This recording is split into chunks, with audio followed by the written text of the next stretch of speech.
வாரம் கழித்து நபி ஸல்லல்லாஹு அலைஹி வஸல்லம் அவர்களுக்கு பாலூட்டிய முதல் பெண் அபுல் லஹபுடைய அடிமை பெண் சுவைபியா ஆவார். ஆதாரம் இத்ஹாஃபுல் வரா. அப்போது சுவைபியாவுக்கு மஸ்ரூஹ் எனும் ஆண் குழந்தை பிறந்திருந்தது. நபி ஸல்லல்லாஹு அலைஹி வஸல்லம் அவர்களுக்கு முன் ஹம்சா அவர்களுக்கும் நபி ஸல்லல்லாஹு அலைஹி வஸல்லம் அவர்களுக்கு பிறகு அபூ சலமா இப்னு அப்துல் அசதுக்கும் அவர்தான் பாலூட்டியுள்ளார். ஆதாரம் சஹீஹுல் புகாரி. அடுத்து சஅது கிளியாரிடம்.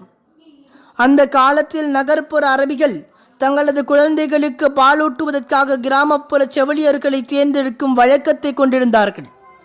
குழந்தைகளுக்கு நகரத்திலுள்ள நோய் தொற்றிவிடாமல் இருக்கவும், உடல் உறுதி பெற்று நரம்புகள் வலிமையடைவும், தூய அரபி மொழியை திறம்பட கற்றுக்கொள்ளவும் இந்த நடைமுறையை கையாண்டு வந்தார்கள். தனது பேரருக்குரிய செவிலித்தாயை